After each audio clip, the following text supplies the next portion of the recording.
நாடாளுமன்ற தேர்தலுக்கான முதல் கட்ட வாக்குப்பதிவு 21 மாநிலங்களைச் சேர்ந்த 102 தொகுதிகளில் நடைபெற்று வருகிறது. தமிழ்நாட்டின் 39 தொகுதிகள் மற்றும் புதுச்சேரியிலும் வாக்குப்பதிவு விறுவிறுப்பு.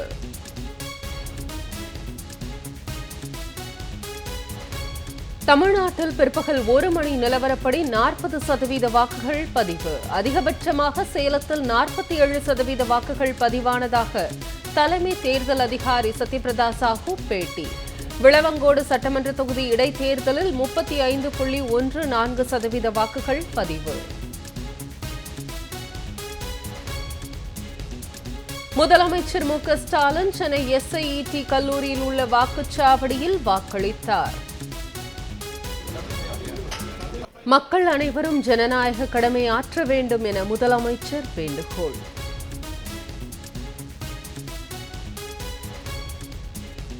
காட்பாடியில் வாக்களித்தார் திமுக பொதுச் செயலாளர் துரைமுருகன்.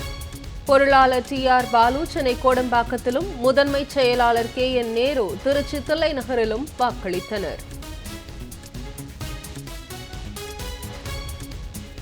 சிக்கிம் மற்றும் அருணாச்சல பிரதேசத்தில் சட்டமன்ற தேர்தல் வாக்குப்பதிவு தீவிரம். பதற்றமான வாக்குச்சாவடிகளில் பலத்த பாதுகாப்பு.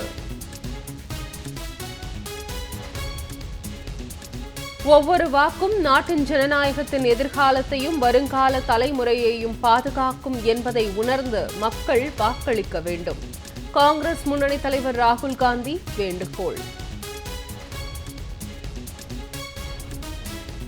திமுக துணை பொதுச் செயலாளர் கனிமொழி சென்னை மயிலாப்பூரில் வாக்களித்தார். தமிழ்நாடு புதுச்சேரியில் இந்தியா கூட்டணி அமோக வெற்றி பெறும் என பேட்டி.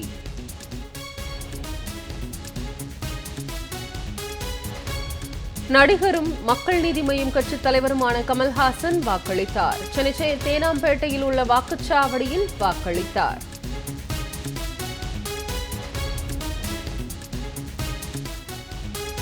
திமுக இளைஞரணி செயலாளரும் அமைச்சருமான உதயநிதி ஸ்டாலின் சென்னை SIET கல்லூரியில் உள்ள வாக்குச்சாவடியில் வாக்களித்தார்.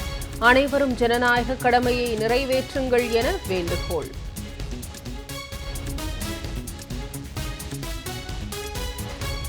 தமிழ்நாட்டில் மக்களவைத் தேர்தல் வாக்குப்பதிவு விறுவிறுப்பு. நடிகர்கள் ரஜினி, பிரபு, அஜித், சிவகார்த்திகேயன் உள்ளிட்டோர் வாக்களிப்பு.